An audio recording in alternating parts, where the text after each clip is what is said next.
മിശിഹായിൽ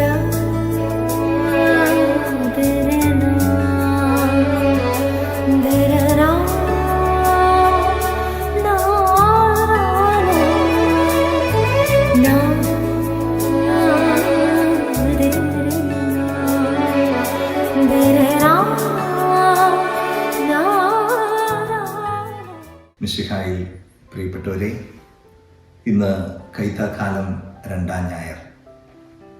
നാം വായിക്കുന്ന സുവിശേഷം ധൂർത്തപുത്രൻ്റെ ഉപമയാണ്. വിശുദ്ധ ലൂക്കായുടെ സുവിശേഷം 15-ാം അധ്യായം 3 നഷ്ടങ്ങളുടെ കഥ പറയുന്ന സുവിശേഷ ഭാഗമാണ്.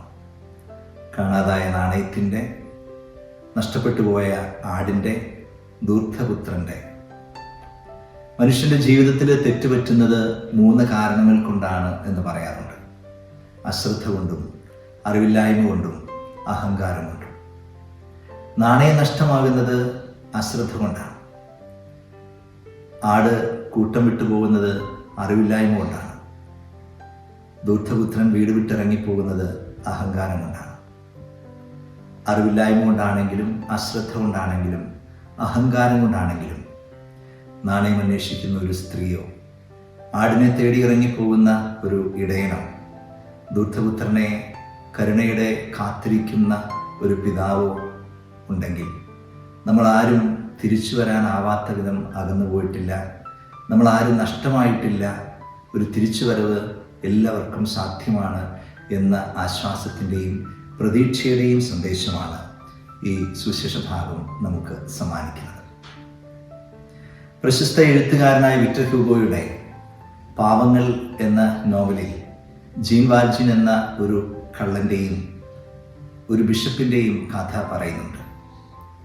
സ്വന്തം സഹോദരിയുടെ മക്കൾക്ക് വിശപ്പടക്കുവാനായിട്ട് ഒരു കഷ്ണം ബ്രെഡ് മോഷ്ടിച്ചതിൻ്റെ പേരിൽ ജയിലിലാകുന്ന ജീൻ വാൽജിൻ ആ ജയിലിൽ നിന്ന് രക്ഷപ്പെടാനായിട്ട് ശ്രമിക്കുകയും പോലീസ് പിടികൂടുകയും ചെയ്തതുകൊണ്ട് ശിക്ഷാകാലാവധി വർദ്ധിക്കപ്പെട്ട് 19 വർഷങ്ങൾക്ക് ശേഷമാണ് ജീൻ വാൽജിൻ ഈ ജയിലിൽ നിന്ന് പുറത്ത് ഇറങ്ങുന്നത്. ജയിലിൽ നിന്ന് പുറത്തിറങ്ങുമ്പോൾ ജീൻ വാൽജിൻ ലഭിക്കുന്ന ഒരു യെല്ലോ പാസ്പോർട്ടാണ്. അതുകൊണ്ട് തന്നെ പുറത്തേക്ക് ഇറങ്ങുന്ന ജീൻ വാൽജിനെ ക്രിമിനൽ പശ്ചാത്തലമുള്ള ഒരു വ്യക്തി എന്ന നിലയിൽ ആരും അംഗീകരിക്കുന്നില്ല, സ്വീകരിക്കുന്നില്ല, ഒരു ജോലി പോലും ലഭിക്കുന്നില്ല. ആ നാട്ടിലെ ബിഷപ്പ് ജീൻ വാൽജിനെ സ്വന്തം ഭവനത്തിൽ സ്വീകരിക്കുകയാണ്. അവർ വൈകുന്നേരം അത്താഴം കഴിക്കുന്നു.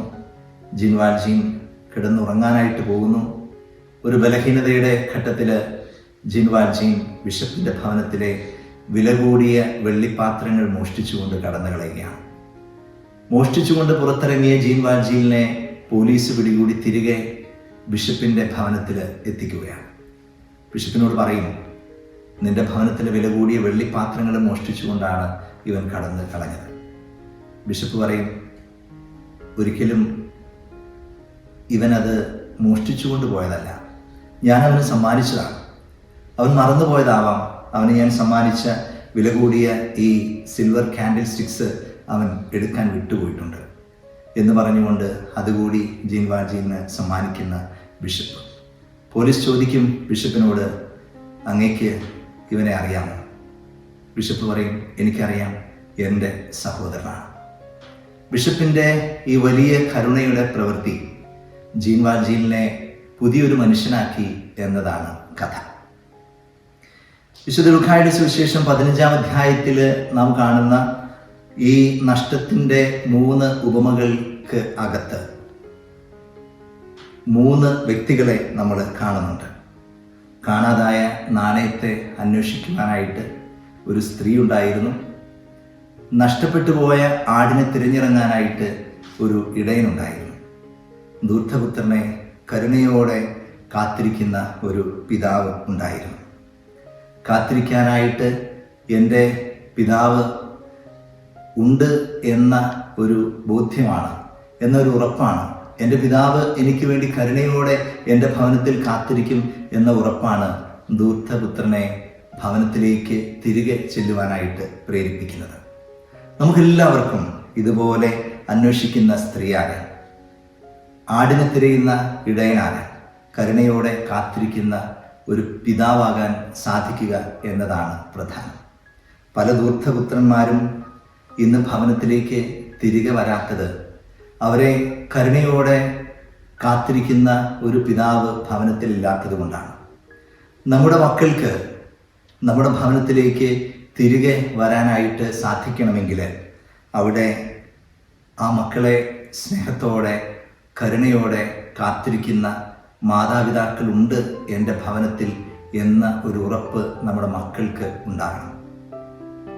ദൂരെ പഠിക്കുന്ന ഒരു മകൻ ഹോസ്റ്റലിലെ ചെറിയൊരു പ്രശ്നത്തിൻ്റെ പേരിൽ അവിടെ നിന്ന് തിരികെ ഭവനത്തിലേക്ക് വരുന്നത്, തിരികെ വീട്ടിലെത്തുമ്പോൾ സാരമില്ല, കുഴപ്പമില്ല എന്നൊക്കെ പറഞ്ഞ് ചേർത്ത് നിർത്താനായിട്ട് സ്വന്തം മാതാപിതാക്കളുണ്ട് എന്ന ഒരു ബോധ്യമാണ്, ഒരു ഉറപ്പാണ്. അതുകൊണ്ട് നമുക്ക് കൂടുതൽ സ്നേഹവും കരുണയും ആർദ്രതയും ഉള്ളവരാകാം. അങ്ങനെയാകുമ്പോൾ നമ്മുടെ ഭവനങ്ങളൊക്കെ നമ്മുടെ മക്കൾക്കുള്ള, നമ്മുടെ കുടുംബത്തിലെ എല്ലാവർക്കുമുള്ള അഭയ കേന്ദ്രങ്ങളായിട്ട് മാറും. നമുക്ക് കൂടുതൽ സ്നേഹമുള്ളവരാകാം, കരുണയുള്ളവരാകാം, ആർദ്രതയുള്ളവരാകാം. നമ്മൾ കൂടുതൽ സ്നേഹവും കരുണയും ആർദ്രതയും ഒക്കെ ഉള്ളവരായിട്ട് മാറുമ്പോൾ അകന്നുപോയി, നഷ്ടപ്പെട്ടു പോയി എന്ന് കരുതുന്നവരെല്ലാവരും തിരികെ വരും എന്നത് നിസ്സംശയമായിട്ടുള്ള കാര്യമാണ്.